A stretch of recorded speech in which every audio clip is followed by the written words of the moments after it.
Pour John et Jaylee Arlacher, c'est un samedi après-midi comme les autres. Le père et sa fille ont une passion en commun, les armes à feu. Ça, c'est le premier fusil que j'ai eu. Mon père me l'a offert pour Noël. Et pour Pâques, j'ai eu ces petites parties turquoises par-dessus. J'adore le turquoise. À tout juste 13 ans, la petite fille a déjà tout d'une professionnelle. C'est elle qui met les balles dans son chargeur et qui se prépare. Tu es prête? Attends.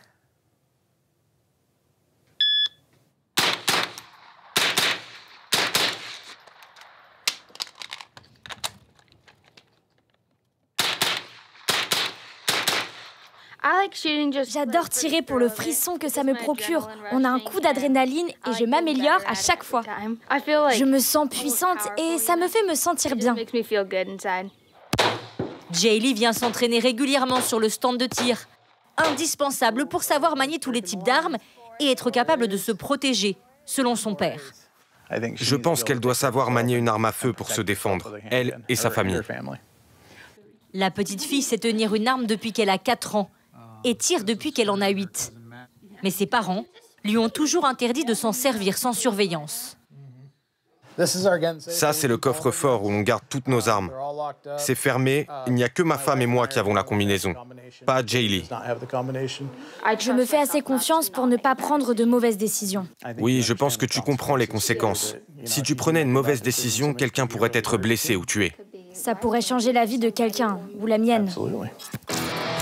Comme elle, de nombreux enfants aux États-Unis utilisent régulièrement une arme à feu. Sur les réseaux sociaux, il existe même de très jeunes influenceurs. Salut les amis, on a ici un fusil très cool. Car pour l'industrie, les enfants représentent un nouveau marché. Ils sont les potentiels clients de demain et toutes les stratégies marketing sont bonnes pour les attirer. Dans cette armurerie traditionnelle, des dizaines de fusils de chasse. Mais depuis quelques années, le patron a dû intégrer à sa collection des modèles spécialement dédiés aux enfants, aux couleurs bien reconnaissables. Ça, c'est un petit fusil appelé le Savage Rascal. Ça, c'est un plus gros modèle pour la chasse. Celui-là, c'est pour les enfants de 4 à 7 ans. Et celui-ci, pour ceux de 12 ans. Légalement, il faut avoir entre 18 et 21 ans selon les États pour acheter une arme. Mais rien n'empêche les parents de faire un achat pour leurs enfants. À demi-mot, le gérant nous confie que les plus jeunes sont devenus la nouvelle cible des fabricants. Le nombre de gens qui pratiquent le tir et la chasse est en déclin.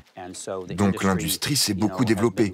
Mais maintenant, il faut qu'elle trouve d'autres marchés pour continuer à avoir de la croissance. Pour capter ce nouveau public, l'industrie mise notamment sur les codes des jeux vidéo. À gauche, un extrait du jeu Call of Duty. À droite, une publicité de la marque de fusils Smith & Wesson. Une ressemblance parfaitement volontaire. Vous pouvez voir un tireur avec une arme qui vise une cible en particulier. Et c'est quelque chose qui plaît beaucoup aux adolescents dans les jeux vidéo. Ça donne le sentiment de faire partie de l'expérience. Les entreprises ont donc développé la même approche pour donner l'impression aux adolescents que posséder une arme, c'est comme dans un jeu vidéo.